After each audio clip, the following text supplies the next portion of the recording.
ஒரு மகிழ்ச்சியான செய்தி. இதயம் நல்லெண்ணெயின் விலை லிட்டருக்கு ரூபாய் 105 குறைஞ்சிருக்கு. செப்டம்பர் 2023ல 1 லிட்டர் இதயம் நல்லெண்ணெயின் அதிகபட்ச விலை ரூபாய் 503. ஆனா இப்ப 1 லிட்டர் இதயம் நல்லெண்ணெயின் விலை ரூபாய் 398 மட்டும்தான் தமிழ்நாட்டுல. அப்ப இனிமே எல்லாரும் இதயம் நல்லெண்ணெய் வாங்கலாம் இல்ல? உங்கள் அனைவருக்கும் எங்களுடைய பொங்கல் முன்வாழ்த்துக்களை தெரிவித்துக் கொள்வதிலே மகிழ்ச்சி அடைகின்றோம். இன்றைய திருச்சி பத்திரிகையாளர் சந்திப்பின் வாயிலாக மிக முக்கியமான ஒரு நிகழ்வை செய்தியை கூற வருகின்றேன்.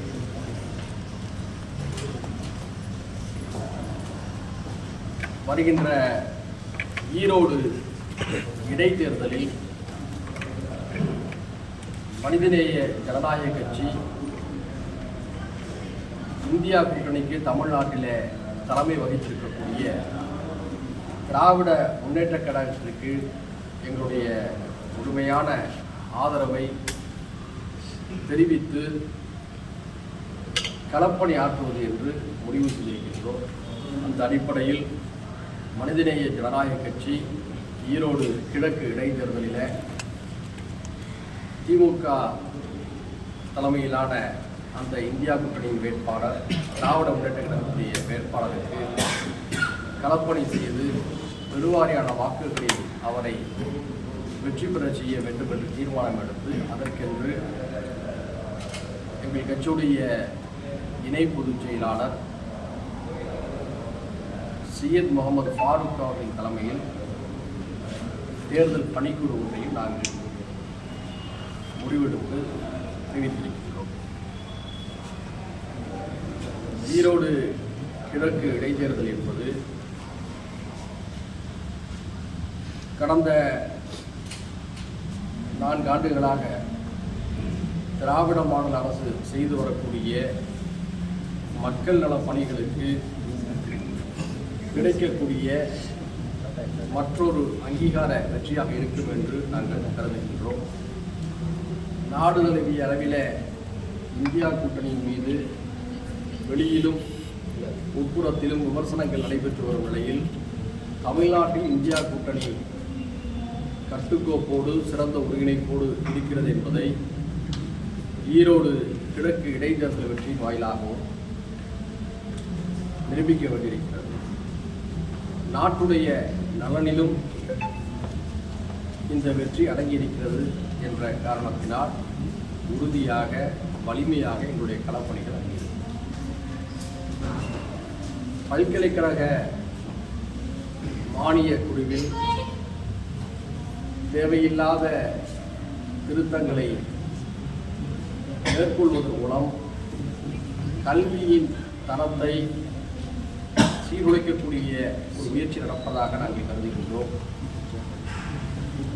கல்வியின் மாண்பும் பல்கலைக்கழகத்தின் தரமும் கெடாத வகையில் முன்பிருந்த நிலையை தொடர வேண்டும் என்பதை இந்த நேரத்தில் வலியுறுத்தி கேட்டுக்கொள்கிறேன்.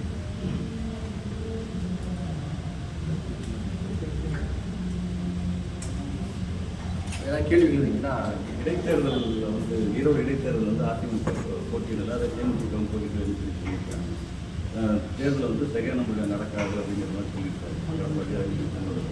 தேர்தல் சரியான முறையில் நடக்காது என்று சொல்வதன் மூலமாக அவர் தேர்தல் ஆணையத்தை அவமதித்திருக்கிறார். ஒரு அரசியல் கட்சி என்பது, அது குறிப்பாக ஒரு எதிர்கட்சி என்பது களத்திலே நின்று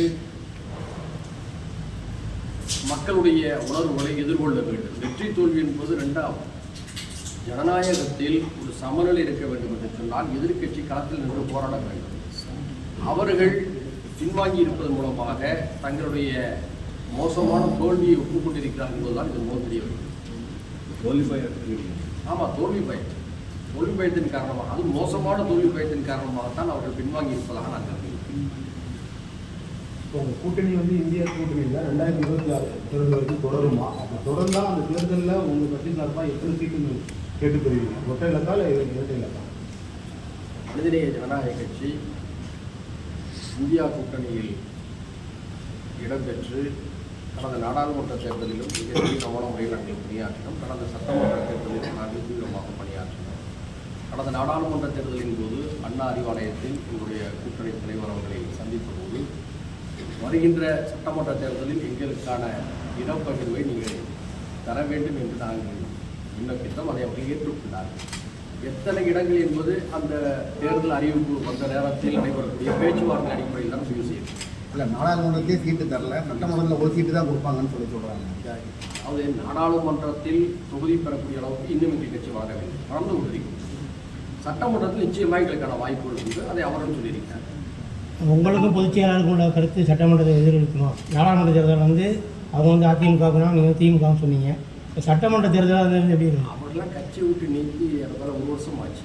சரியா, அவங்களாம் இப்போ கட்சியில் இல்லை, அவர் வந்து இப்போ மறுபடியும் மனிதநேய ஜனநாயக கட்சி ஒரே கட்சி. நாங்கள் இந்தியா கூட்டணியில் அங்கம் பெற்றிருக்கின்றோம். எங்களுடைய நிர்வாகங்களும் அந்த முடிவு எடுத்திருக்கிறோம். நீங்கள் வந்து குழப்பத்தை ஏற்படுத்தி சொல்லுங்கள். மின்கட்டணம் வந்து அவருக்கு ஒரு செந்தில் வளர்ச்சி சொல்லியிருக்காரு. ஸ்மார்ட் மீட்டர் பொறுத்து ஸ்மார்ட் மீட்டர் பொறுத்து ரொம்ப நாள் ஒரு 2 வருஷமாக அதே வேலை தான் நடந்துட்டு இருக்கு. ஒரு மக்கள் கோரிக்கை என்னன்னா மாதாந்திர மின் கட்டணங்கிறது சொல்லணும்னு சொல்கிறாங்க. மாதாந்திர மின் கட்டணத்தை கண்டிப்பாக தமிழ்நாடு அரசு அமல்படுத்த வேண்டும். ஏன்னா யூனிட்டுடைய அந்த கட்டண மாறுபாடுகள் அது 2 மாதமாக இருக்கின்ற பொழுது பன்மடங்கு பெருகி மக்களுக்கு ஒரு மிகப்பெரிய சுமையை ஏற்படுத்துகிறது.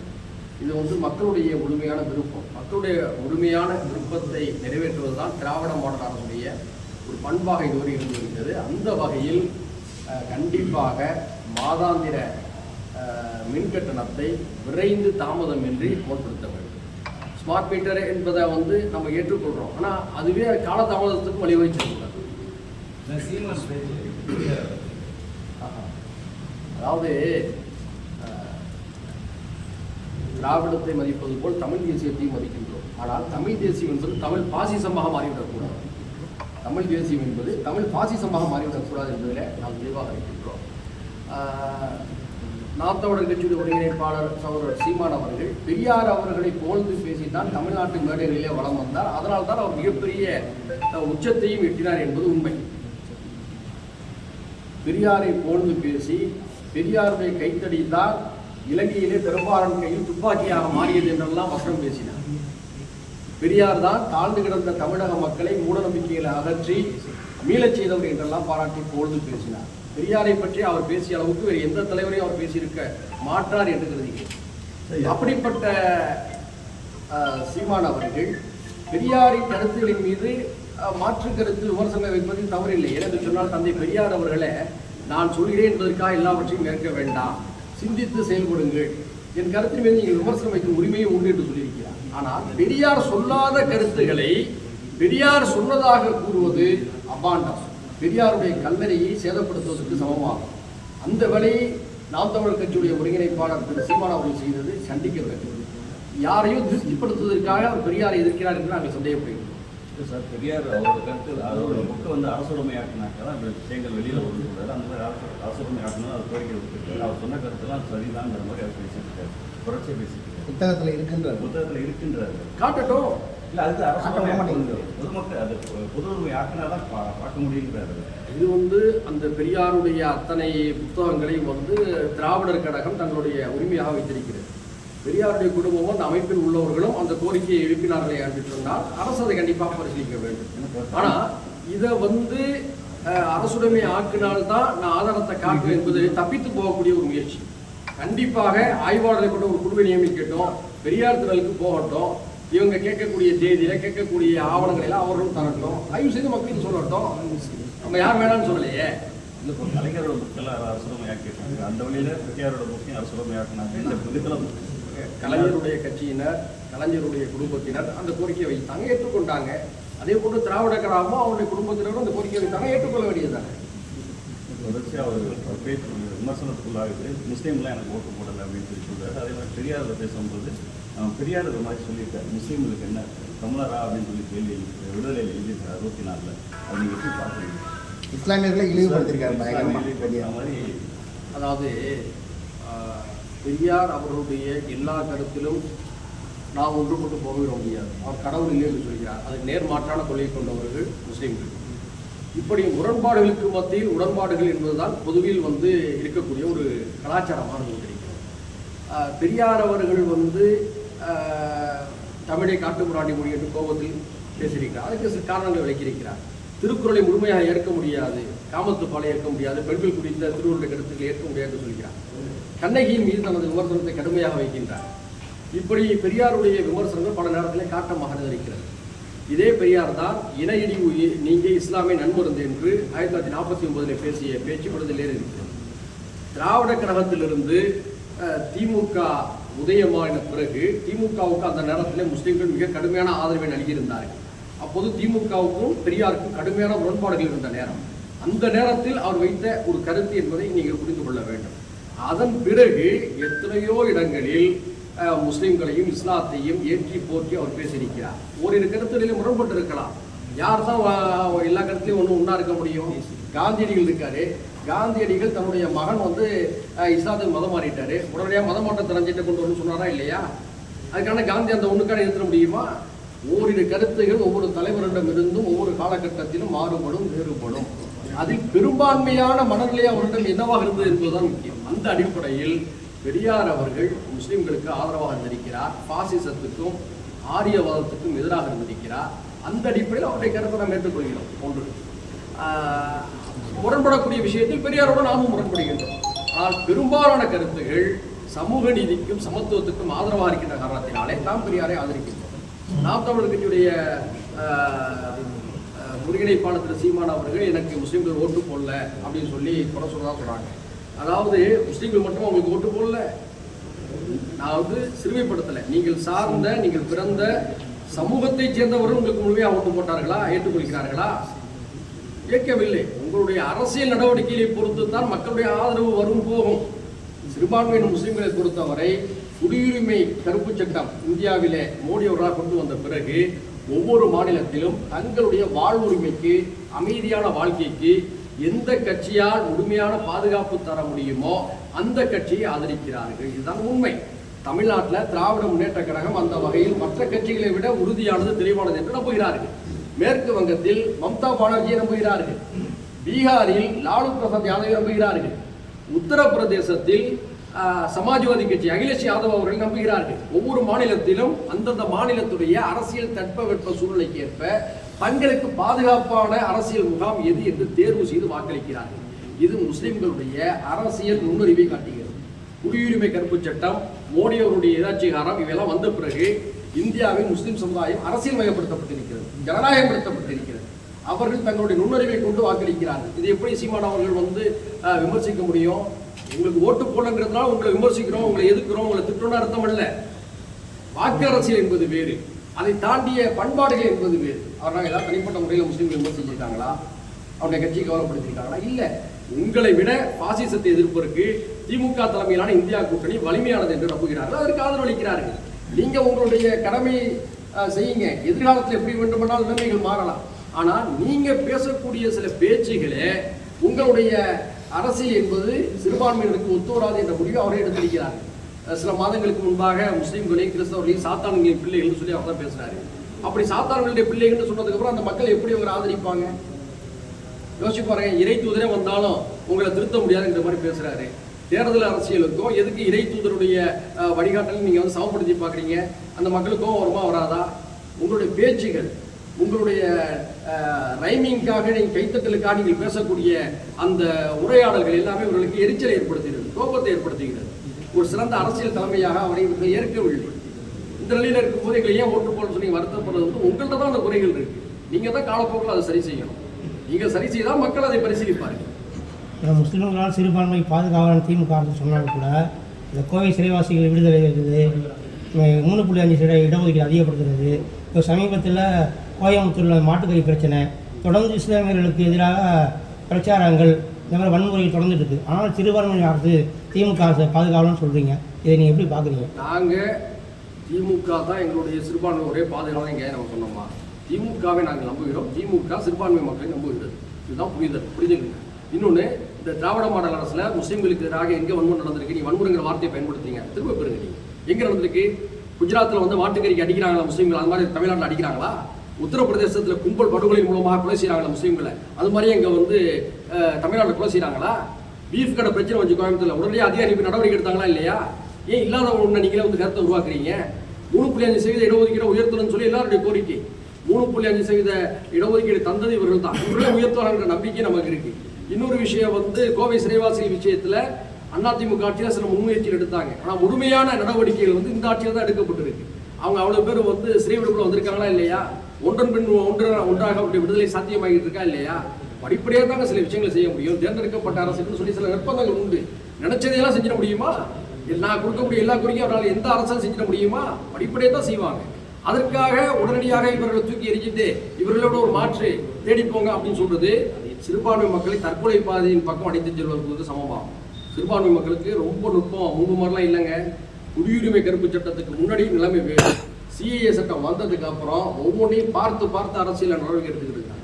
அதனால சிறுபான்மை மக்களுக்கு யார் நம்முடைய நண்பர்கள், யாரால் நமக்கு பாதுகாப்பு கிடைக்கும் என்று எல்லா உண்மையும் தெரியும். அதற்காக மற்ற கட்சியினர் அவர்கள் எதிரிகளாக்குறது இல்லை, தவறானவர்களாக்குறது இல்லை. இவர்களை விட, அதாவது ஒரு குறிப்பிட்ட ஒரு கட்சி இருக்கு, இவங்கள்ட்ட கை துப்பாக்கி தான் இருக்கு நமக்கு பாதுகாவலர்களாக. இன்னொரு பெரிய கட்சி இருக்கு, அந்த கட்சியில் இயந்திர துப்பாக்கி இருக்கு. நமக்கு பாதுகாப்பு கை துப்பாக்கி வச்சிருக்கிறவரா இயந்திர துப்பாக்கி வச்சிருக்கிறவங்க நான் பார்க்குறாங்க. இயந்திர துப்பாக்கி வச்சிருக்கிறவர்கிட்ட வந்து பாதுகாப்பு அதுவும் கிடைக்குன்னு சொல்லி அவர்கள் ஆதரிக்கிறாங்க, அடைக்கலம் தேடுறாங்க. இதை வந்து இப்படிதான் புரிந்து கொள்ளும். சமீபகாலமாக பெரியாரிசம் வந்து கடும் விமர்சனத்துக்கு ஆளாகுது. பெரியாரிசம் அதை மறைக்கிறதுக்கான நடவடிக்கை அது பின்புலமாக யாருக்கு சீமானார் கருவியாக பயன்படுத்துகிறாங்க.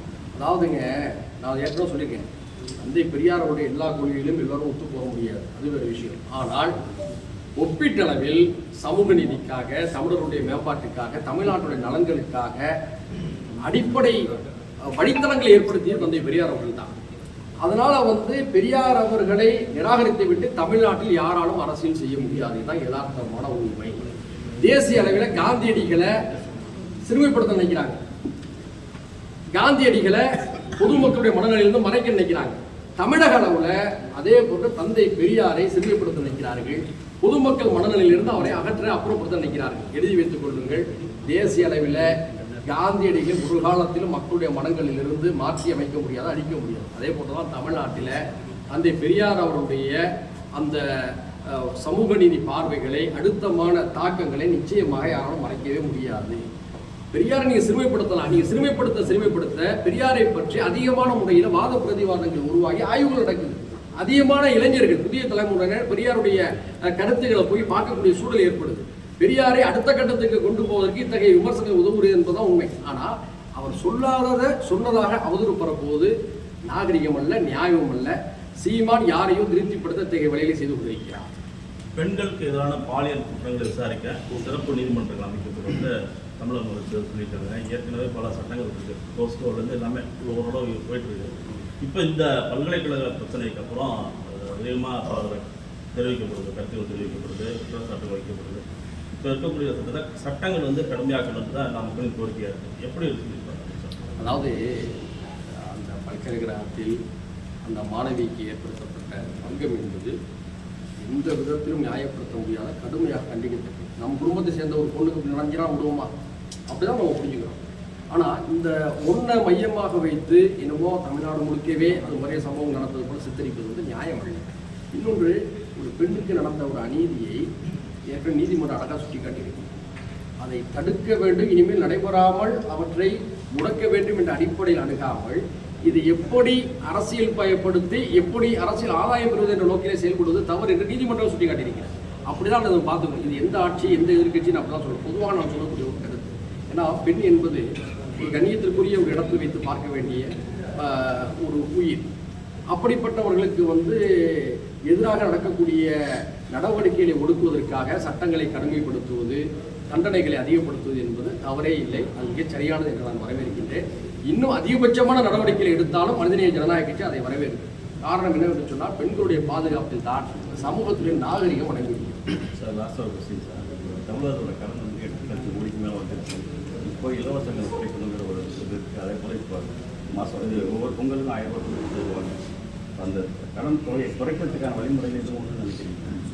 அதாவது தேர்ந்தெடுக்கப்பட்ட அரசுக்கு பல நெருக்கடிகள் உண்டு. அதுவும் இந்த திராவிட மாடல் அரசுக்கு வந்து ஒன்றிய அரசோடு பல விஷயங்கள் முரண்படுகின்ற காரணத்தினால் நியாயமாக வரக்கூடிய வரி வருவாயை இங்கே குறைக்கப்பட்டிருக்கு. அதை நல்லா நம்ம புரிந்து கொள்கிறோம். அதனால் இவர்களுக்கு ஒரு நிதி நெருக்கடி ஏற்பட்ட காரணத்தினால்தான் இவ்வாண்டு அந்த பொங்கல் பரிசு தொகையை கொடுக்கவில்லை என்று நான் அறிகின்றேன். வாய்ப்பு இருந்தால் அதை கொடுப்பதற்கான முன்முயற்சிகள் எடுக்க வேண்டும். இன்னொன்று, இந்த இலவசங்களே வேணாம் அப்படின்னு சொல்கிறோம். எல்லா இலவசங்களையும் சொல்லிட முடியாது.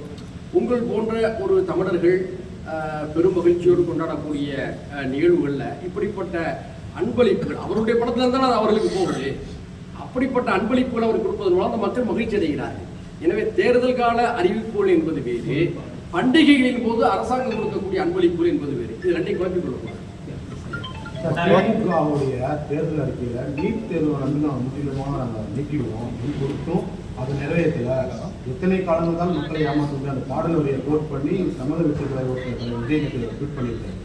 தொடர்ந்து திமுகவை நேரடியாக விமர்சனம் செஞ்சு வராது. அதாவது யாரும் அரசியலுக்கு வரலாம், எந்த துறையை சேர்ந்தவர்களும் வரலாம், அது வேறு விஷயம். ஆனால் திமுக ஆளுங்கட்சியாக இருக்கிறது. திமுகவை எதிர்த்தால்தான் அவரால் இனி அரசியல் செய்ய முடியும். இதுதான் யதார்த்தமான ஒன்று. அப்போ திமுக என்ன சொன்னிச்சு, நாங்கள் ஆட்சிக்கு வந்தால் நிச்சயமாக நீட் தேர்வை ரத்து செய்வோம்னு சொல்லி. எந்த தமிழ்நாடு ஆட்சின்னு சொல்லலை, தமிழ்நாடு ஆட்சியிலிருந்து கோரிக்கையை வலுப்படுத்துவோம். மத்தியில் அவர்கள் சுட்டி காட்டி அதுதான். ஆனால் மத்தியில் அவர் எதிர்பார்த்தது போல் ஆட்சி அமையலை. அதனால அவர்கள் நினைத்தது நடக்கலை. ஆனால் தமிழ்நாட்டில் பொதுவாக ஏற்படுத்தப்பட்ட நீட் எதிர்ப்பு போராட்ட கருத்துகள் மகாராஷ்டிரா, கர்நாடகா, ராஜஸ்தான் போன்ற பிற மாநிலங்களில் எதிரொலித்து அது நாடு தழுவிய கோரிக்கையாக மாறுகிறதா இல்லையா? இந்த கோரிக்கை நாடு தழுவிய கோரிக்கையாக மாறுகின்ற பொழுது எதிர்காலத்தில் சாத்தியமாகும். என்ன அவங்க எதிர்பார்த்து உடனடியாக நடக்காமல் போயிடுச்சு. அது நமக்கு ஒரு வருத்தம் தான். அதுக்கு ஆட்சி அமையல மத்தியில்.